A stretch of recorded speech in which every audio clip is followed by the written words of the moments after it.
নিয়মীয়া বাৰ্তাত প্ৰকাশ পাইছিল এটা গুৰুত্বপূৰ্ণ লিখনি। उनका सुख है मेरा सुख है, उनका दुख है मेरा दुख है। এই কাৰণ কেইটা দিয়াৰ দুদিন পিছতেই নিউজ 18ত এইটো খবৰ আহিল। তাৰ খবৰ সপ্তাহে সপ্তাহে পাবলৈ সাবস্ক্ৰাইব কৰক জ্যোতিষ কুমাৰ আৰু চাই থাকক সাপ্তাহিক ৰিকেপ। হিমন্ত বিশ্ব শৰ্মাই নিজৰ বাহনৰ বাবে মুখ্যমন্ত্ৰী হিচাপে 3 কোটি টকাৰ বাহন ব্যৱহাৰ কৰাৰ পৰিৱৰ্তে প্ৰায় 35-40 হাজাৰ টকাৰ ফৰ্চুনাৰ গাড়ী দুখন লোৱাৰ প্ৰস্তাৱ আগবঢ়াইছে।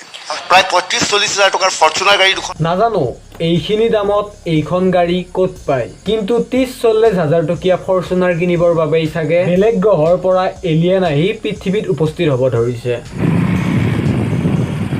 इस सज्जन को क्या तकलीफ है भाई, क्या तकलीफ है इनको? ডাঙৰ ডাঙৰ নিউজ চেনেলেও খাটাংকৈ ক'ব পৰা নাই এইটো এলিয়েন নে ভূত, কোনোবা বেমাৰী নে প্ৰাংষ্টাৰ। তেন্তে মোৰ দৰে চেলুৱা লগা ইউটিউবাৰ এজনে কেনেকৈ জানিম এইটো কি? কিন্তু এইটো এলিয়েন হয়নে নহয় নাজানিলেও এটা কথা খাটাংকৈ ক'ব পাৰিম যে এইসকল ব্যক্তি এটা পিছপৰা প্লেনেটৰ এলিয়েন যে হয় সেইটো চিয়ৰ। ডক্টৰবিলাকৰ লগত হোৱা এনেকুৱা ঘটনা এইটোৱেই প্ৰথম নহয়। দুজনমান মানুহ আহিব দেৱেন দত্তক মাৰি পেলাব, কোনোবা এজন বেপাৰী আহিব এলোপেথিক মূৰ্খৰ বিজ্ঞান বুলি ক'ব। আৰু এতিয়া জীৱন মৰণ আল্লাৰ হাতত বুলি কোৱা মিয়াই চিকিৎসাত দেৰি হোৱা বাবে ডক্টৰক মব লিঞ্চিং কৰে। এই ঘটনাৰ পিছত বহুতে মিয়া জাতিটোক গালি দিলে, বহুতে ডিফেণ্ডো কৰিলে। আৰু আমাৰ মাজত এইবিলাক চলি থাকোঁতে কাছাৰ জিলাত পুনৰ চিকিৎসা কৰ্মীক দল বান্ধি মাৰপিট কৰে।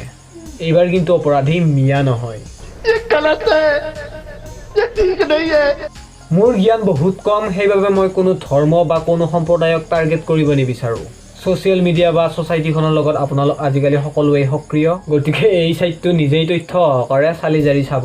কিন্তু সকলোৱে জানে যে অপৰাধবিলাকৰ পিছত একোজন অপৰাধী থাকে, আৰু এজন অপৰাধীৰ আঁৰত থাকে এটা ডাৰ্ক মানসিকতা, এটা লেতেৰা মাইণ্ডছেট।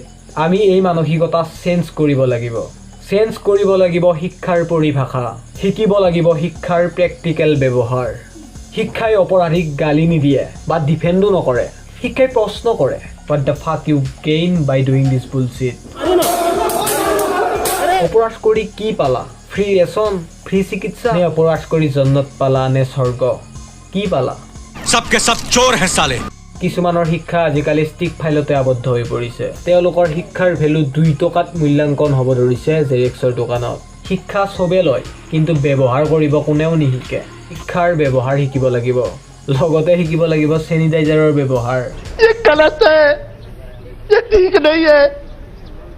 সিয়ে গলত হে, কিন্তু তাতকৈ গলত এই অজ্ঞানতা হাঁহিৰ বিষয় হৈ পৰাটো।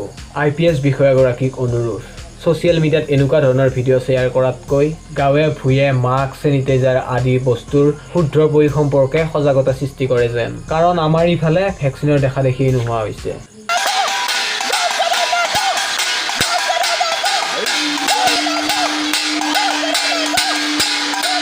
থালি বজাই শব্দ কৰাত আপত্তি নাই বন্ধুসকল, কিন্তু এইবিলাক শব্দ নকৰিবহে।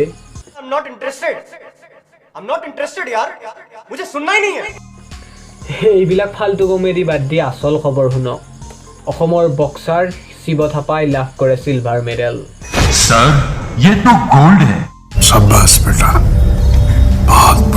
অসমৰ লাভলীনা বৰগোহাঁয়ে লাভ কৰিলে ব্ৰঞ্জৰ মেডেল।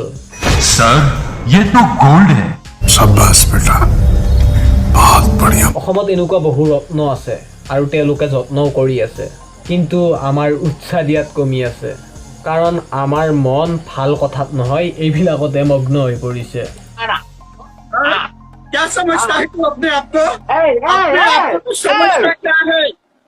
মুঠৰ ওপৰত ভিন্নজনে ভিন্ন ধৰণে অসমক ৰিপ্ৰেজেণ্ট কৰি আছে, আৰু ইফালে মোৰ দৰে ডাল বেকাৰ মখাই কণী খাই মূল্য বৃদ্ধি কৰিবলৈহে জীয়াই থকা যেন হৈছে।